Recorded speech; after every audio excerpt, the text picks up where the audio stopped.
I came to Red Butte from the north side of the sky, where the spruce stand like dark listening posts and the wind keeps its voice low, out of respect for the hills. Red Butte is not red in winter, of course. It is white and blue and the kind of black that only starlight can polish.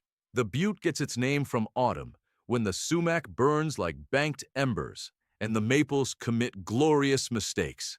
But on Christmas Eve, it is a quiet bull, holding small lamps and big hopes. I know its lanes the way a miller knows flour on his hands.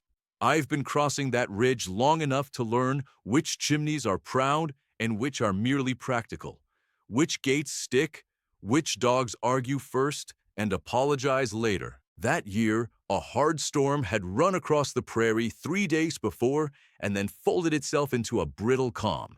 You could hear your own footfalls carry.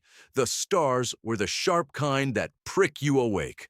I lifted the sleigh above the line of poplars and let the reindeer choose a gentler wind.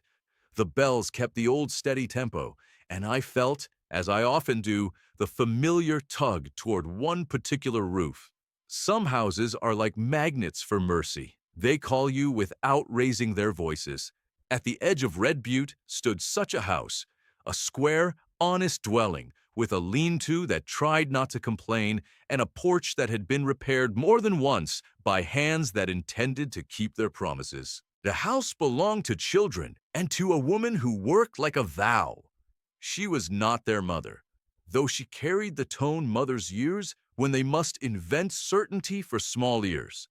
She was kin in a way that matters more than blood on paper. The town called her the cousin who came to help when trouble took a chair at that table and refused to rise.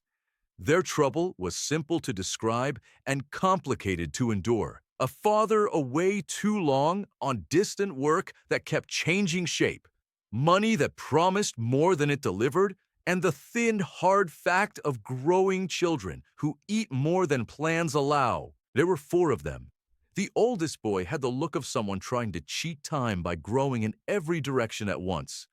The middle girl wore responsibility like a shawl that slipped and had to be set right over and over. The small boy chattered to the dog because the dog agreed cheerfully with his opinions.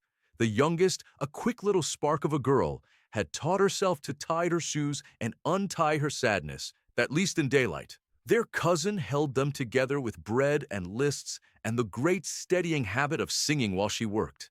When a woman sings to keep the lamps brave, I always find a way to fly lower. Their Christmas had been arranged the way a seamstress arranges scraps, cleverly and with more hope than cloth. There would be a wreath, cut from cedar by the older boy with a pride so large it hid the cold in his mittens. There would be a cake made with the last handful of raisins and a pinch of spice she had been saving for a day exactly like this. There would be gifts because she had insisted on gifts. Not the sort that make neighbors talk, but the sort that make mornings behave. A new pencil, a pair of woolen mitts repurposed from an old sweater, a tin whistle, a book found secondhand whose pages had been mended with needle and thread. The small girl had written a list for me, but she had written it in the air with her finger over the stove and declared herself satisfied when the steam nodded like a witness. I knew because I make it my business to know that the cousin's winter coat was more mending than fabric and that she had been tempted, fiercely, sensibly, to keep the bit of money in her sewing box for a bolt of warm cloth in town. Instead, that afternoon, she had wrapped the bills in brown paper and walked the 5 miles to the siding to buy a few things for people who lived at the edge of her care. One was an old man with coal smoke on his breath and too much wind in his bones. Another was a young mother whose baby had decided the night shift suited her philosophy. And there were children farther up the line who had lost what these 4 had not yet lost. The kind of presence that makes a house feel like a house, even when supper is thin. She left parcels there that could not bear anyone's name out loud, slid them inside doors that creaked like old opinions, and turned her face to home. The night tried to trouble her. The wind woke again, inconvenienced by its own promises, and a long drift laid a white hand over the road near the Cranberry Slough. She stopped there because there is no shame in stopping, and measured the distance left with a mind that had learned to do proper sums. She might have used all her courage at the slough if the neighbor's sleigh had not come along, driven by a man who mended fences and reputations with equal skill. He saw the brown paper parcels and did not ask foolish questions. He set her up beside him and drove into the wind as if it had insulted him personally. The reindeer, watching from higher up the sky, approved of his technique. Back at the butte, the children made a pageant of waiting. They polished visions the way other people polish shoes. The oldest boy kept looking toward the lane, as if the mere act of looking could pull a sleigh from the dark. The middle girl arranged spoons with the kind of concentration you use to keep from crying. The small boy invented 3 new names for the dog and decided the dog could keep all of them. The little girl practiced opening her mouth and closing it because she'd been told that asking too often makes a wish shy. They had tied strings of popcorn to the fir bough above the window, and the dog had already confessed to eating 2 loops and regretting nothing. The lamp gave the room its best effort. The stove performed miracles on too little wood.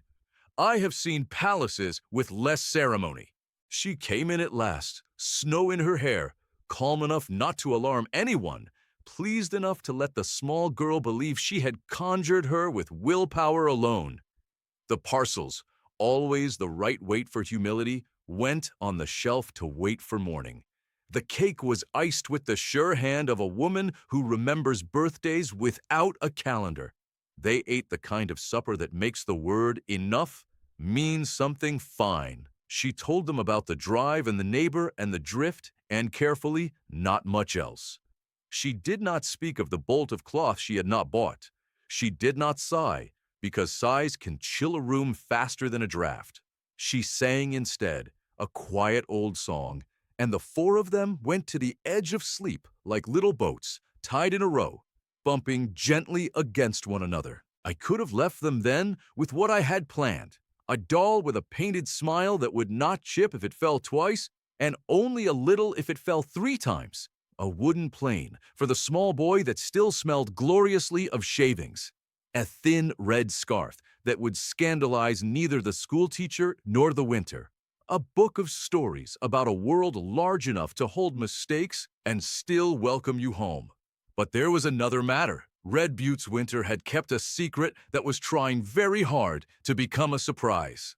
Far down the line, in a waiting room stamped with frost and impatience, sat a man with good hands and bad luck, the kind of luck that breaks at the edges instead of at the center. He had taken work where work would have him, and then had waited where trains promised to appear and learned the taste of delay. He had sent letters that did not always arrive and made vows that rusted under weather and worry. But he had kept one promise in a place that no wind could touch. He would be with his children at Christmas if the world had to be bullied into agreeing. I do not bully the world. I remind it. I pointed the reindeer toward the siding, landed where the drifts had made a brief treaty with the platform, and found him hunched under the station lamp, the way a man sits when he is trying to look larger than his doubt. He looked up at the bells with the expression men get when they are prepared to be reasonable and are met with grace instead. I did not give him speeches. I gave him a lift. The sleigh can manage it when the night approves. We came into Red Butte without ceremony, because ceremony is for later, in front of a lamp, with voices.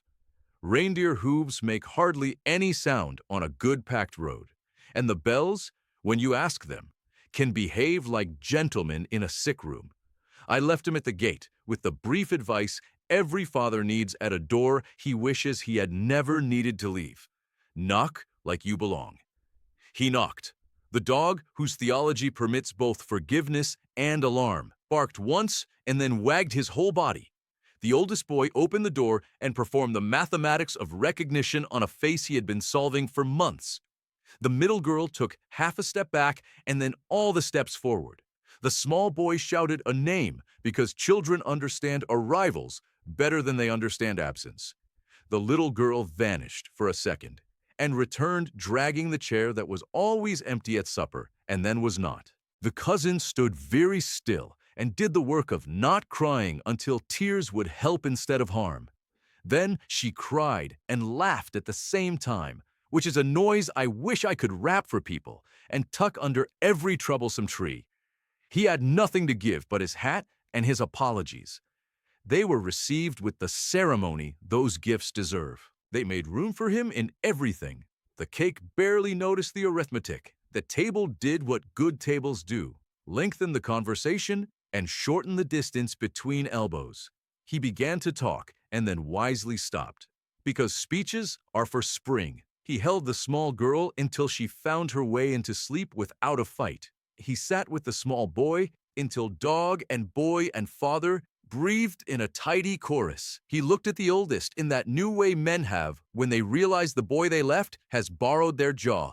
He saw the middle child and knew in an instant that the house had been leaning on her and that he would have to teach the house to lean on him again. He looked at their cousin like a man looks at the person who kept his whole life from sinking while he was away gathering planks. I left what I had brought and took nothing away but the thin, bright chime of a house-changing key. Outside, the butte wore its white like a clown. The neighbor's sleigh tracks shone with the exact silver of a fair plan.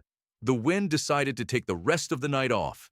I flew to other roofs and other rooms, as I must, but I carried Red Butte with me, the picture of faces around a lamp that had learned how to be large enough for 5 and a cousin, of a chair pulled forward and declared occupied, of a cake cut generously without any discussion of how long the raisins had been in the jar, of a room that had made space for a returned word. Father, in the morning, you can imagine the clatter. The small boy discovered the plane and ran it across the table with the sound all boys are born knowing. The middle girl tried on the red scarf and decided with a private grin she could be a little less careful with her happiness.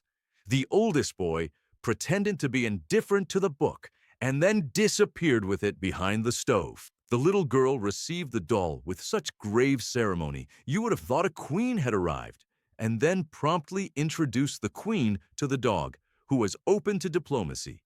Their cousin found, in her chair, a parcel she had not given herself, a coat that would not be ashamed of the weather, cut for work and for singing at the same time. She looked at it for a long moment, understanding full well how such things come to pass, and from whom. Then she put it on, because joy should not be hoarded. As for the father, he found in his pocket a note he had not placed there. I put it there, I confess, because mornings are my department. It said only this: you start again by starting. He folded it twice and kept it beside the letters that had taken too long to arrive.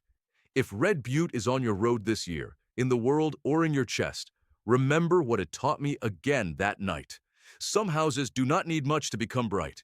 A cake iced with prudence and courage, a chair pulled forward for a late arrival, a neighbor who drives into the wind at the right moment, a cousin who spends her coat money on other people's mornings, a father who knocks, children who make room, a dog who forgives.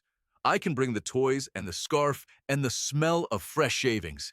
You bring the chair. Merry Christmas from the ridge and the river and the quiet houses that decide to be brave. May your lamp be equal to your laughter, your cake enough for surprise company, your road well marked by the tracks of people who chose to come when it would have been easier to stay. And if the world delays someone you love, keep a chair ready and a song half sung. The sky respects such invitations. I know the way.